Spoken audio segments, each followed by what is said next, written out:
Okay, happy Wednesday racing, bayang karerista. Shoutout lang tayo saglit kay Boss Ronald Susim, kay Boss Boying Balmes, at kay Boss Luis ng Caloocan, at pati na rin kay Boss Junax ng Parola Tondo. At shoutout na rin kay Boss Oyi, kay Sir Omeng, kay Ate Suset, at kay Boss Jero. Good luck sa inyo dyan mga boss, at happy racing, no? At yun nga, May 15 tayo, 2024, payday, at Wednesday racing nga tayo, 7 karera, 5:30 ang start time ng race number 1 natin. Okay, so medyo maganda yung lineup natin ngayon, medyo hindi ganong kakapal, pero maraming magagandang laban.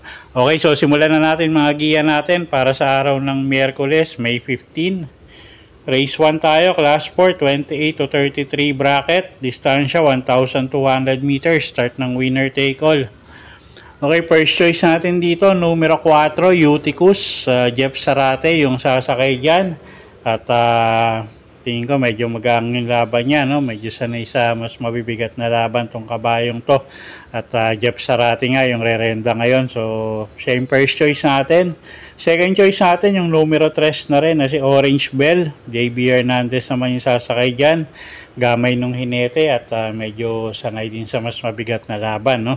At tumatakbo nga ng mga stakes race to dati for 2-year-old and 3-year-old, so tingin ko ito yung magiging kalaban niya rito. Okay, so sa race number 1, first choice numero 4, Uticus. Second choice numero 3, Orange Bell. Okay, race number 2 tayo, 3-year-old and above maiden race. Start ng pick 6, distansya 1,200 meters. First choice natin dito yung numero 3 na si Follow the Ruler, JMS Torque yung rerenda dyan. At tumakbo to sa isang maiden stakes race nga, no? At pagkatapos nga nun, dyan na sa mga maiden group na. So siya yung napipisil natin na first choice. Second choice natin dito yung numero 7 na si Lubang Island, RC Susan naman yung rerenda dyan. Medyo hindi ginalawan to nung barrier niya, no? Or nung nabaturan niya. So tingin ko may igi tong kabayong to.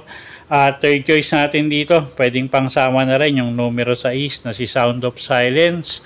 Sasakay naman ni JD King Flores. Okay, so sa race number 2, first choice natin numero 3, Follow the Ruler. Second choice numero 7, Lubang Island. At third choice natin numero 6, Sound of Silence. Okay, race number 3 tayo. Start ng pick 5.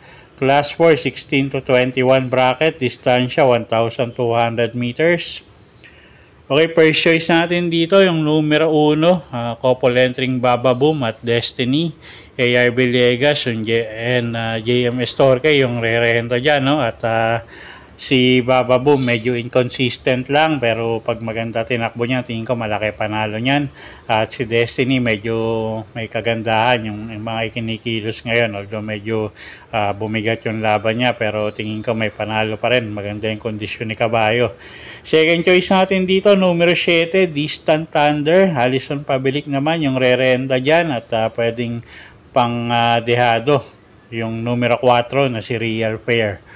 Okay, so sa race number 3, first choice, couple entering numero 1, Baba Boom at Destiny. Second choice natin, numero 7, Distant Thunder. At third choice, pangdeado, numero 4, Real Fair. Okay, race number 4 tayo. Class 5 placers. Distansya natin dito, 1,200 meters. Start ng pick 4. First choice natin, numero 3, Rahabago. JD King Flores yung sasakay dyan, at basta ilabas lang ng connection, tingin ko malaki panalo niya, no? At napakababa na nga sa grupo. Second choice natin dito yung numero 7 na si Heaven and Earth, sasakay ni Apprentice Rider A.R. Ramos. Medyo nag-i-improve na yung mga takbo niya, paumento si kabayo, so tingin ko magiging kalaban din yan. At pangdehado numero 1, Magical Sap. MR Elios naman yung re-renta dyan. Okay, so sa race number 4, first choice nga, numero 3, Rahabago.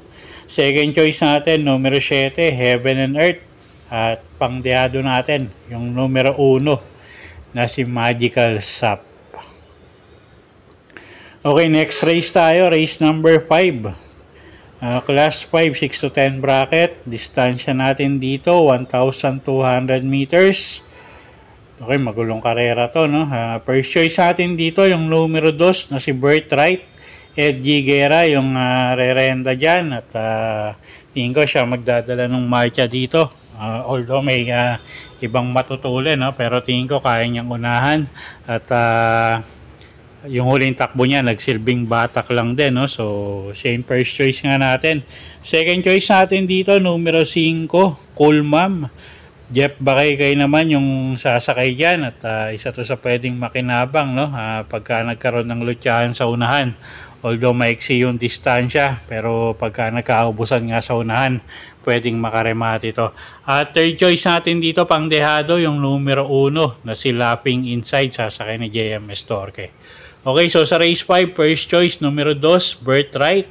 Second choice, numero 5, Cool Ma'am. At third choice natin, pangdehado, numero 1, Lapping Inside. Okay, race 6 tayo. Penultimate race sa class 5, 11 to 15 bracket. Distansya 1,200 meters. First choice natin dito, numero 1, VG, CL Advincula, yung re-renta dyan. At siya yung napipisil natin na first choice dito, no? At medyo inconsistent pa si Kabayo. Pero tingin ko malaki panalo niyan. Second choice natin yung numero 3 na si Sirsha. Ace Aguila naman yung re-renta dyan. At gamay ng hinete, pwedeng iuna, pwedeng isunod. Third choice natin dito yung numero 7 na si Antonio de la Mugis, sasakay ni Ed Giguera. Okay, so sa race 6, first choice nga natin, numero 1, VG. Second choice natin, yung numero 3 na si Sirsha. At third choice natin, yung numero 7 na si Antonio de la Mugis. Okay, last and final race tayo. Race number 7. Class 5, 6 to 10 bracket. 1,200 meters ang distansya natin dito. First choice natin dito, numero 1, I Tell You, Lesser F. Desus, yung sasakay dyan, gamay ng inete. At tingin ko kahit medyo maiksi yung distansya, no, kayang rumemate. At wala tayong nakikitang matutulin dito. So tingin ko medyo mabagal yung pacing dito sa karerang to. At yun nga, first choice natin, numero 1, I Tell You. Second choice natin, yung numero 3 na rin, na si Valued Friendship, JB Hernandez, yung sasakay dyan. Pwedeng iuna, pwedeng isunod. At medyo pa-aumento na si Kabayo. Nakaraan nga, napakaganda na rin ang tinakbo niyan. So, siya na rin yung second choice natin dito. Okay, so sa race 7, first choice nga natin, numero 1, I Tell You. At second choice natin, yung numero 3 na si Valued Friendship. Okay, so yun po yung mga giya natin para sa araw ng Miyerkules, May 15, 2024. At sana po yung makatulong sa pagpili nyo ng mga tatayaang kabayo. Inulit ko po, kayo pa rin po masusunod kung saan nyo ilalagay o itataya yung pinagpaguran yung pera. Good luck po at happy Wednesday racing, bayang karerista.